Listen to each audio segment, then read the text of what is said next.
우리 수요밤 기도에 잘 오셨습니다. 지금도 비가 오고 있습니까? 네. 오늘 아침까지 정말 비가 많이 왔는데 우천 가운데도 우리 가정 가운데 평안하기를 바랍니다.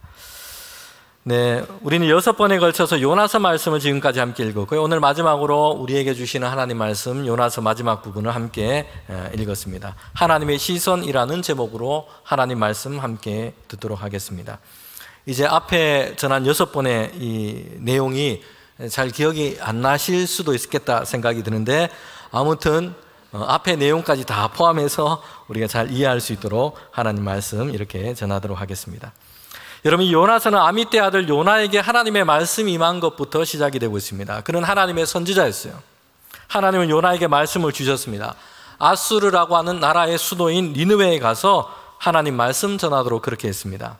여러분, 니느웨 사람들은 당시 악독이 가득했던 사람들로 유명했습니다. 얼마나 악랄하게 잔혹하게 정복 전쟁을 하는지 주변 나라 민족들 가운데도 아주 유명했습니다. 하나님은 그들의 악함을 보셨습니다. 진노 가운데서 그들을 심판하기를 원하셨고요. 그래서 요나라는 선지자에게 말씀을 주셔서 그들에게 보내기로 작정하신 것입니다. 여러분, 그런데 우리는 요나서 전체를 읽다가 보면 이런 의문이 듭니다. 이런 물음이 들어야 됩니다. 이 요나서라는 이 성경책이 니느웨 사람을 향한 이 하나님의 말씀이라는 것으로 단순히 설명이 되지 않는다는 것이요. 만약에 요나서가 니느웨와 아수르를 향한 이 악함을 다루시는 그것만으로 하나님의 목적이 있었다면, 여러분, 요나서는 요나서 3장으로 끝나야 됩니다. 그래야지 마무리가 아주 깔끔하게 그렇게 완결이 됩니다. 이 드라마 같은 데 보면 이 마무리가 참 딱 맞게 잘 끝나야 되는데 뭔가 이게 좀 찜찜하게 뭐 더 남아 있는 것 같은데 그냥 끝나버리면 사람들에겐 좋지 않은 이런 종결로 느껴집니다. 요나서가 죄악 중에 있는 니느웨를 향한 하나님의 말씀이라는 이 주제라면 3장으로 끝나면 딱 좋은 그런 깔끔한 마무리입니다. 이 정도만 해도 여러분 연말에 시상식에서 작품상을 받을 수 있습니다. 이 정도만 해도. 3장에 어떤 얘기가 나오냐면 요나가 드디어 니느웨 성으로 가서 하나님 주신 말씀을 그들 가운데 전합니다. 그럴 때 왕으로부터 시작해서 모든 사람들이 금식하면서 자기의 죄를 하나님께 부르짖으며 회개합니다. 베옷을 입고 제 위에 앉아서 하나님의 은혜와 자비를 그들이 간구하고 있는 것입니다. 그래서 하나님께서는 그들 가운데 내리시기로 작정하신 이 재앙을 거두어 가세요. 요나서가 만약에 니느웨를 향한 하나님의 말씀이라는 목적만 가지고 있다면 여기서 딱 끝나는 것이 너무 좋은 마무리입니다. 그런데 그렇지 않고 오늘 읽은 이 본문 4장으로 이어지고 있다는 것이요. 여러분, 4장에서는 선지자 요나가 이 니느웨 성 때문에 하나님께서 그들을 용서하신 것 때문에 성을 내고 있습니다. 그리고 이런 요나에게 하나님이 말씀하고 있다는 것입니다. 성도 여러분, 우리가 요나서를 곰곰이 살펴보면 시작부터 니느웨 성과 그 도성 사람들에 대한 이야기는 메인이 아니라는 것입니다. 중요하게 가장 주된 내용이 아니었다는 것이요. 우리 음식점에 가면 코스로 이렇게 요리가 나오지 않습니까? 메인 음식이 나오기 전에는 에피타이저가 나오고, 그리고 메인 음식을 먹은 후에는 또 디저트가 나옵니다. 준비되어 나오는 음식의 종류가 상당히 많아요. 그런데 그 중에서도 메인되는 주 음식 요리가 있습니다. 앞뒤에 나오는 음식들은 주로 돕는 역할을 하는 것이죠. 메인 음식의 풍미를 느끼고 더 맛있게 잘 먹을 수 있도록, 식사를 즐길 수 있도록 그렇게 돕는 것입니다. 요나서를 여기에 빗댈 수 있습니다. 요나 전체를 보면, 이 요나서 전체를 보면 메인은 니느웨 성과 그 사람들의 문제가 아니었던 겁니다. 하나님은 지금 선지자 요나를 다루시고 계세요. 요나를 변화시켜 나가시고, 이런 요나서의 주된 내용이 요나를 세워가시는 하나님의 은혜로 우리는 볼 수 있는 겁니다. 여러분, 시작부터 이 요나가 상당히 큰 존재감을 가지고 등장합니다. 선지자인데 하나님 말씀을 안 들어요. 불순종하고 도망갑니다. 하나님 가라고 하신 니느웨로 가기 싫어서 하나님의 낯을 피해서 가게 됩니다. 그런데 하나님은 이런 요나를 가만히 두지 않으십니다. 그가 탄 배에 풍랑을 일게 하시고 요나는 풍랑의 원인 제공자로 주목이 됩니다. 그래서 바다에 던져져서 큰 물고기에 그렇게 삼켜지고 맙니다. 그런데 이 모든 일의 배후에는 하나님이 계셨다는 것이요. 우연히 일어난 자연재해가 아니었던 겁니다. 하나님께서 풍랑을 요나 길 앞에 그냥 던지시고 큰 물고기까지 다 준비해 놓으셨어요. 선지자 요나가 하나님의 뜻을 멀리하고 다른 길로 그냥 자기 길로 가기를 원했기 때문입니다. 요나가 큰 물고기에 삼켜져서 물고기 뱃속에 들어가는데 캄캄하고 앞이 보이지 않습니다. 죽을 지경이 된 겁니다. 수월의 뱃속 같다고 얘기를 합니다. 죽음의 골짜기와 같은 곳이죠. 그때 요나가 하나님께 기도하기 시작했습니다.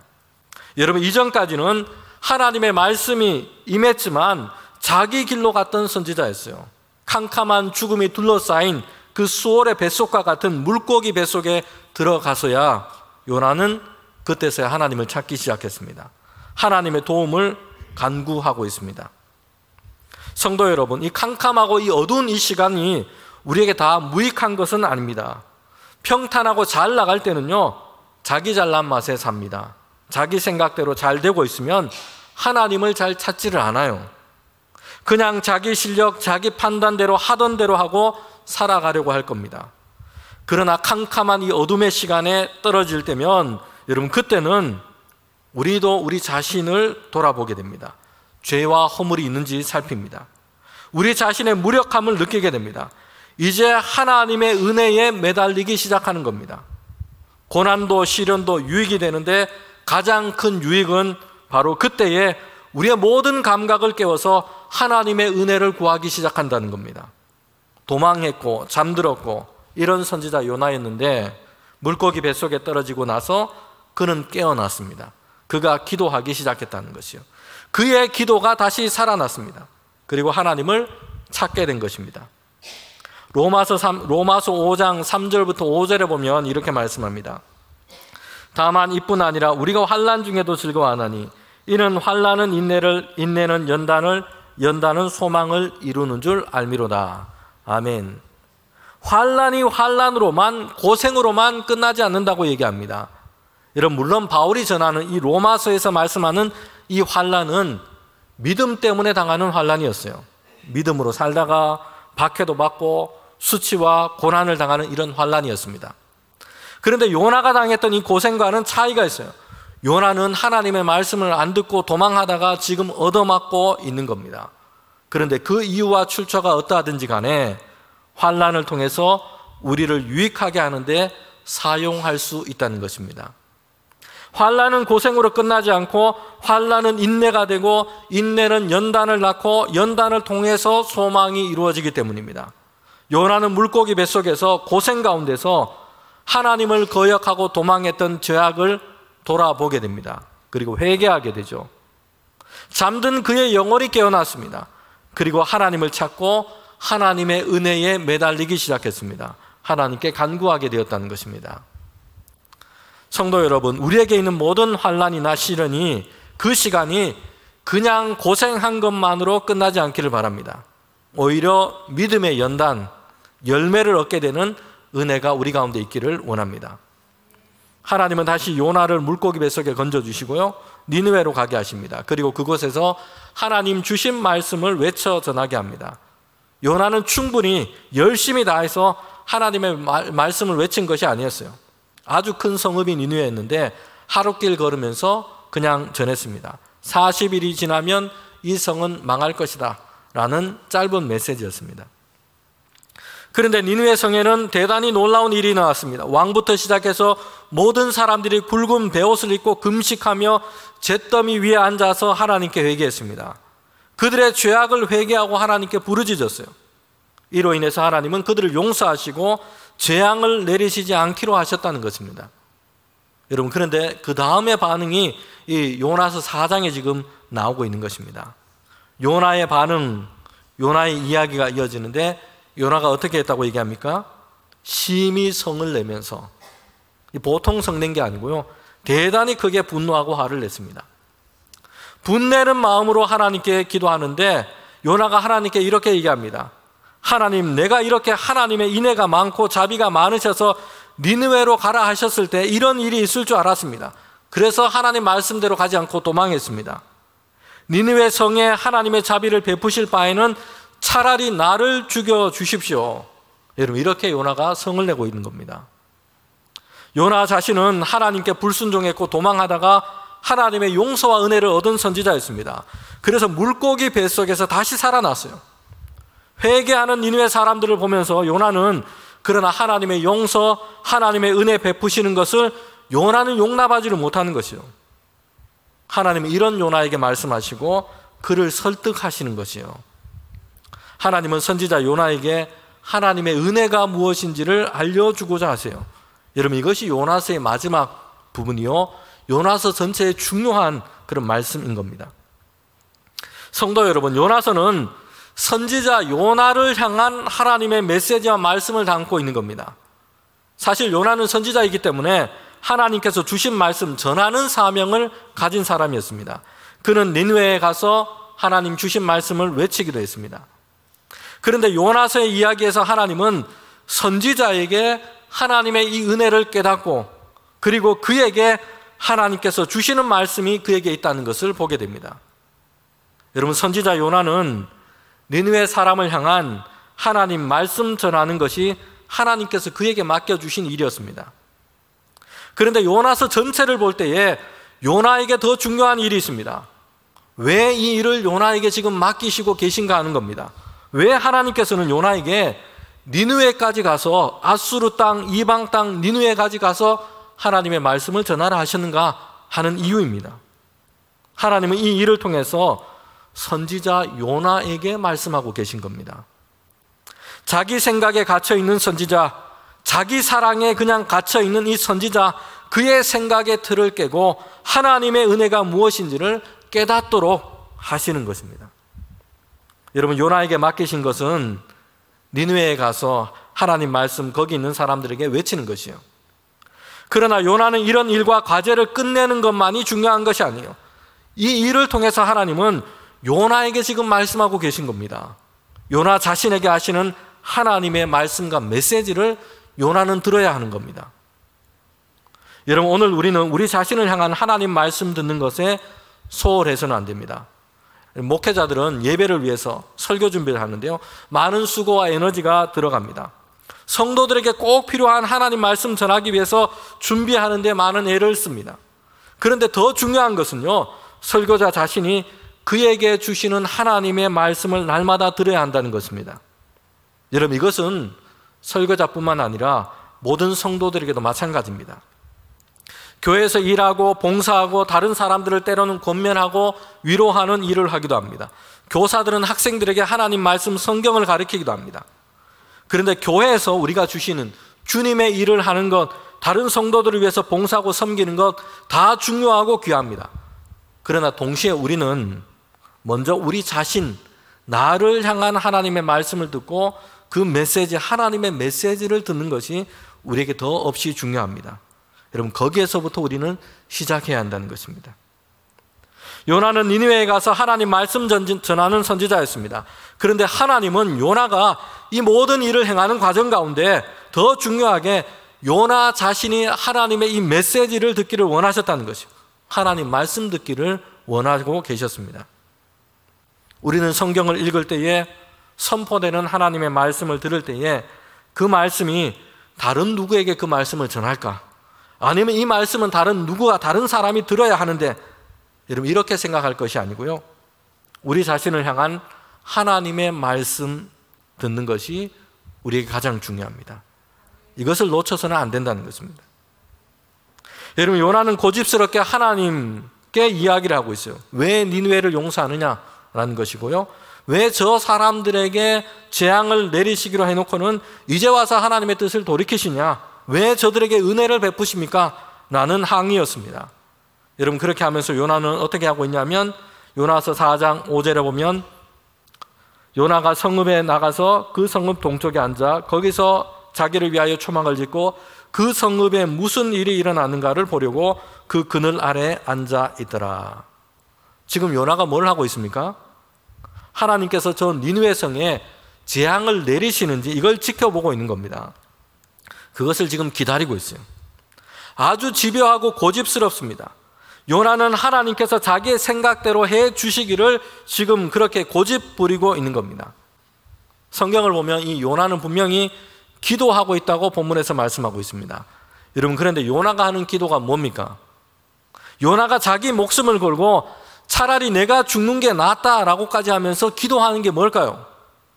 니느웨 성에 지금 재앙을 내리는 것이 마땅하다라는 기도였습니다. 자신이 보기에 니느웨는 악하고 더군다나 자신의 민족인 이스라엘을 괴롭게 하고 그래서 저 사람들을 용서해 주서는 안 된다라는 것입니다. 요나의 기도는 여러분 자기 생각을 하나님께 주장하고 이것을 지금 관철시키려고 하는 기도였던 겁니다. 성도 여러분, 기도가 무엇입니까?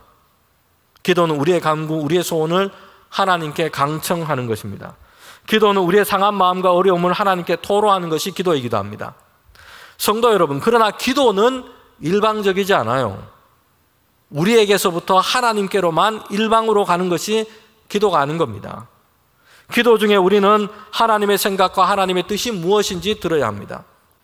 그래서 기도 중에 우리는 하나님의 뜻과 계획 안에서 우리의 생각이 맞춰져 가는 이런 일이 일어나야지 우리는 지금 제대로 기도 생활을 하고 있는 겁니다.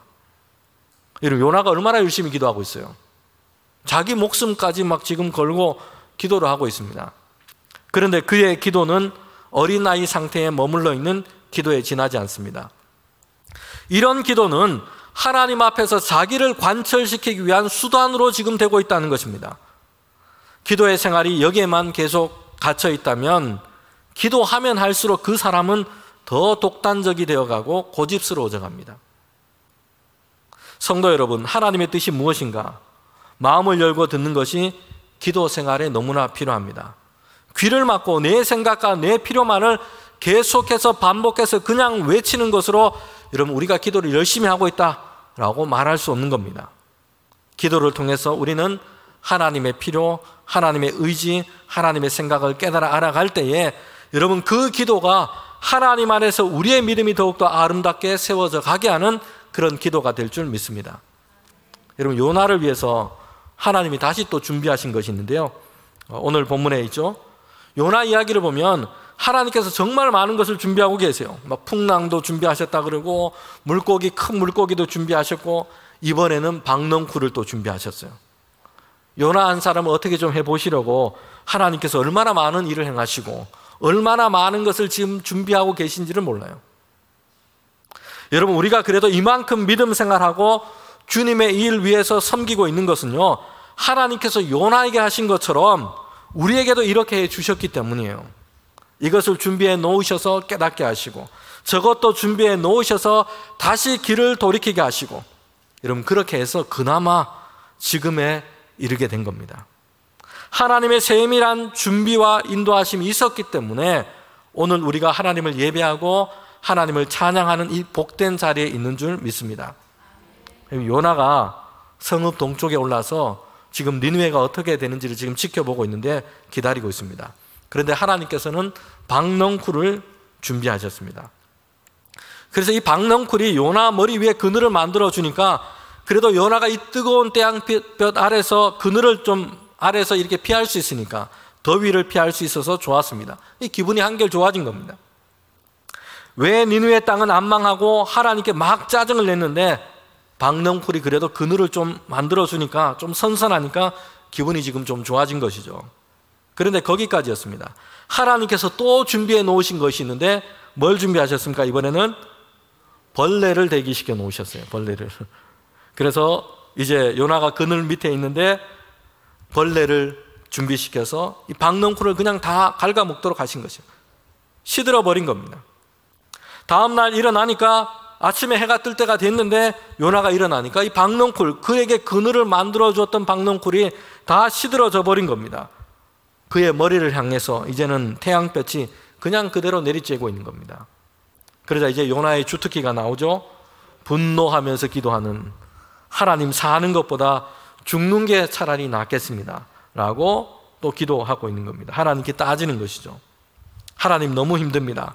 그늘을 좀 주세요. 이렇게 기도하면 좋을 것 같은데 요나는 그렇게 기도 안 합니다. 내가 못 살아. 하나님 이럴 바에는 죽는 게 차라리 낫습니다. 지금 이렇게 기도하고 있다는 겁니다. 여러분, 하나님 이때를 기다리셨어요. 그리고 그에게 이제 말씀을 하세요. 요나서 4장 10절부터 11절 말씀인데 저와 여러분이 함께 한 목소리로 함께 읽도록 하겠습니다. 함께 읽겠습니다. 여호와께서 이르시되 하룻밤에 났다가 하룻밤에 말라버린 이 박농쿨을 아꼈거든. 하물며 이 큰 성읍 니느웨에는 좌우를 분별하지 못하는 자가 심히만여 명이요 가축도 많이 있나니 내가 어찌 아끼지 아니하겠느냐 하시니라. 아멘. 하나님께서 요나에게 하신 말씀이 뭡니까? 너는 박농쿨을 이렇게 지금 아끼는데 하나님께서 니느웨 성 사람들을 아끼는 것에 대해서 왜 이렇게 못마땅하느냐라는 말씀이에요. 한 걸음 더 나아가면 이렇게 말씀하는 겁니다. 너는 박농쿨을 그렇게 아끼면서 어떻게 너는 니느웨의 저 많은 사람들의 생명을 가볍게 생각하느냐. 지금 이렇게 말씀하고 있다는 것입니다. 여러분, 요나가 박농쿨을 키웠습니까? 아니에요. 하나님께서 준비시켜 놓으신 것입니다. 성 동쪽 언덕에 올라가 보니까 거기 있었어요. 요나가 심거나 정성스럽게 가꾼 것이 아니었습니다. 그런데 요나가 이 박농쿨이 하룻밤 사이에 사라진 것을 보면서 화를 내면서 그렇게 박농쿨을 아끼고 있는 겁니다.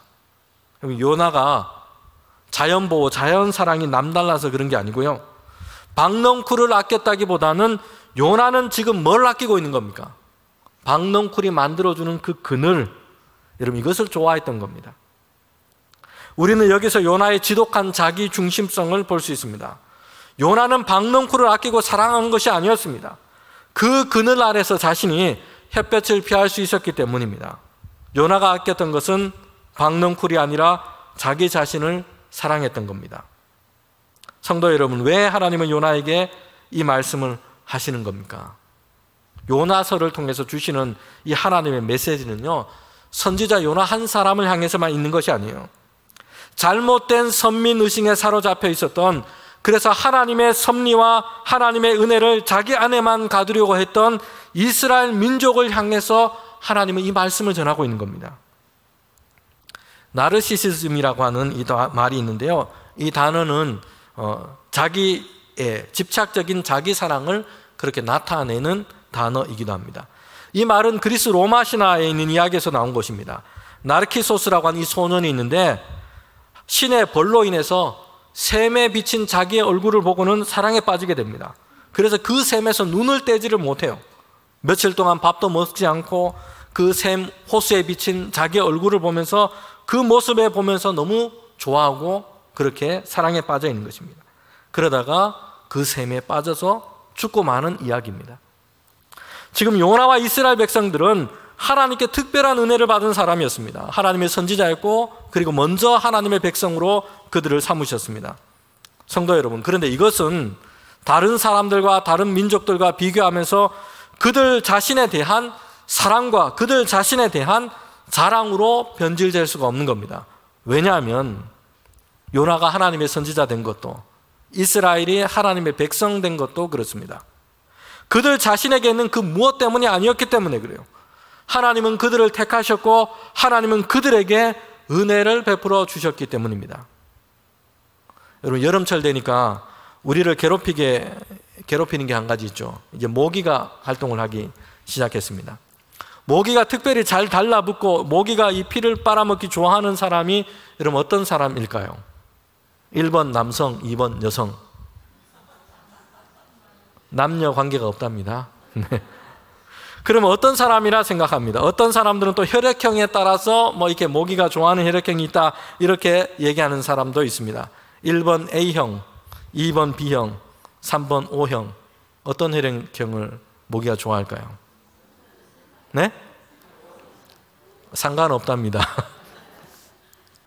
여러분, 모기가 좋아하는 사람요, 냄새나는 사람 좋아한답니다. 유퀴즈를 보니까 모기를 40년 가까이 연구한 이 교수님 한 분이 나와서 이야기를 합니다. 흔히 혈액형 O형인 사람을 모기가 많이 문다고 생각하는데 그렇지 않다고 합니다. 모기는 땀 냄새가 많이 나는 사람, 이 사람을 그냥 쫓아간다 합니다. 그런데 O형인 사람들이 대체적으로 바쁜 사람들이에요. 활동적이고 여기저기 쫓아다니고 여기저기 참견도 많이 하고 이런 사람이 O형 중에 많다고 합니다. 그래서 땀 냄새가 많이 나서 모기가 좋아할 뿐이라고 합니다. 혈액형, 남녀, 여성 뭐 이런 거 별로 상관이 없답니다. 이런 모기 선택과 하나님의 선택, 이게 좀 비유가 좀 이상해졌는데, 아무튼 여러분, 유대인들이 자신들이 생각하는 이런저런 이유로 하나님께서 그들을 백성 삼으신 것이 아니었어요. 자신들이 자랑하고 자랑할 만한 것, 사랑할 만한 것, 그럴 이유가 그들에게는 전혀 없었다는 것이요. 이사야 41장 14절에 보면 이렇게 말씀합니다. 최근에 번역한 개역 개정 말고 개역 성경에는 이렇게 얘기를 하고 있어요. 이사야 41장 14절입니다. 4절이 아니고 14절에 보면 개역 성경에 보면 지렁이 같은 너 야곱아 너희 이스라엘 사람들아 두려워 말라. 나 여호와가 말하노니 내가 너를 도울 것이라. 내 구속자는 이스라엘의 거룩한 자니라. 아멘. 여러분, 지렁이라는 이 비유가 뭘 뜻하겠습니까? 이번 주에도 비가 많이 와서 장마철인데 포장 안 된 곳에 가다 보면 이 지렁이들을 제법 우리가 자주 보게 됩니다. 지렁이를 보면 어떤 생각이 드십니까? 야, 아름답다, 사랑스럽다. 뭐 감탄을 하시는 분은 아마 거의 없을 겁니다. 뭐 지렁이 비싼 거 끼워서 낚시를 좋아하시는 분들은 뭐 좀 괜찮겠지만 많은 사람들은 지렁이 보면 징그러워합니다. 그죠? 군뱅이는 구르는 재주도 있지만 지렁이는 그런 것도 없는 것 같습니다. 그 모양은 아름답지 않습니다. 징그럽게 보이고 재주도 없습니다. 약합니다. 그래서 이 성경 구절 이사야 41장 14절에 보면 현대어로 성경을 번역한 것을 보면 작고 보잘것없는 너 야곱아 라고 시작하고 있고요. 오늘 우리가 쓰고 있는 이 개역 개정에 보면 버러지 같은 너 야곱아 이렇게 번역해 놓고 있습니다. 여러분, 그런데 이스라엘 백성이 이런 지렁이와 같은 그런 존재였는데 그들을 택하셔서 하나님의 백성 삼으셨다고 말하고 있습니다. 우리 옆 사람에게 이렇게 이야기하면 시험이 들고요. 우리 자신에게 한번 해봅시다. 지렁이 같은 나를 하나님이 백성 삼으셨네. 한번 해봅시다. 지렁이 같은 나를 하나님이 백성 삼으셨네. 옆 사람에게 하면 시험 듭니다. 네. 여러분, 지금 요나는 하나님의 이 은혜를 나르시스적인 자기 사랑으로 그렇게 삼아버린 겁니다. 이스라엘 백성이 그렇게 했다는 것이요. 하나님의 이 택하심, 하나님의 그 은혜에 있는 그 사랑을 나르시스적인 자기 사랑으로 삼은 겁니다. 그래서 저 니느웨 같은 죄와 악이 가득한 인간들은 다 망해버려야 하고, 그러면서 하나님의 백성인 유대인이고 하나님의 선지자인 자신에 대해서는 일종의 자긍심과 자기 사랑을 지금 갖고 있는 것입니다. 여러분, 그러나 요나의 선지자됨은 무엇으로 가능했습니까? 요나에게 있는 그 무엇이 아니었어요. 지렁이 같은 너 요나야. 이런 요나를 하나님은 선지자로 택하시고 하나님께서는 그 은혜로 그를 세우신 것입니다. 하나님의 명령과 말씀을 듣지 않고 하나님의 낯을 피해서 도망하고 이런 중에도 하나님은 요나를 살리시고 요나를 니느웨로 보내신 겁니다. 그런데 거기에 가서도 불순종하고 불성실하게 하나님의 말씀을 외쳤어요. 그리고 니느웨를 향해서 하나님이 행하신 은혜와 용서 때문에 화를 내고 지금 분노하고 있다는 것입니다. 오늘 교회와 성도들은 하나님께서 우리에게 베풀어 주신 그 은혜를 이런 나르시스적인 자기 사랑으로 잘못 풀어가서는 안 됩니다. 여러분, 바울은 이렇게 얘기하죠. 나의 나된 것은 오직 뭐라고 얘기합니까? 하나님의 은혜라고 고백하고 있습니다. 하나님은 선지자 요나에게 니느웨 성을 다시 생각하도록 하십니다. 거기에는 좌우를 분별하지 못하는 자들만 12만 명이 넘습니다. 어린 아이 수가 그렇다는 것은 모든 사람들의 수를 합한다면 그 지경에 있었던 사람들은 60만 명이 넘을 것으로 그렇게 추정하기도 합니다. 좌우를 분별하지 못하는 자가 12만 명이라 했을 때 한편에서는 이것은 상징적인 수로도 볼 수 있습니다. 10이라고 하는 수는 완전수예요. 거기에다가 1만을 곱한 것입니다. 그러니 대단히 많은 사람이 여러분 이 니느웨 그 지경 안에 있다는 것입니다. 니느웨는 당대 큰 성읍이었고 거기에 살고 있는 사람과 짐승의 그 생명의 수는 대단히 많았습니다. 요나는 그들의 생명을 아끼지 아니었고 하나님께서 심판하시기만을 지금 바라고 있는 겁니다. 하나님은 지렁이 같은 요나 자신에게도 은혜를 베푸시고 하나님의 백성이요 하나님의 선지자 삼으셨습니다. 그 하나님의 은혜를 요나는 생각하지 못하고 있는 것입니다. 독선적이고 배타적인 자기 사랑에 사로잡혀 있습니다. 하나님은 요나가 하나님의 시선으로 니느웨와 거기에 있는 생명들을 보기를 원하십니다. 요나는 하나님의 은혜를 입은 하나님의 선지자이기 때문입니다. 성도 여러분, 우리는 하나님의 은혜로 인해서 새 생명을 얻은 자입니다. 그러기에 우리는 하나님의 그 은혜와 그 은혜가 크기가 얼마나 큰지 위대한지를 알고 하나님의 은혜라는 이 시선으로 세상 보기를 주저하지 말아야 합니다. 아브라함은 죄악으로 만연했던 소돔과 고모라를 하나님께서 심판하시고자 할 때, 하나님의 심판 아래 있을 때에 하나님께 아브라함은 기도했습니다.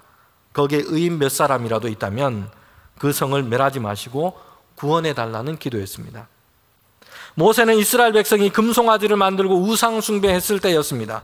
하나님의 진노 앞에서 모세는 이스라엘 백성을 위해서 중보 기도합니다.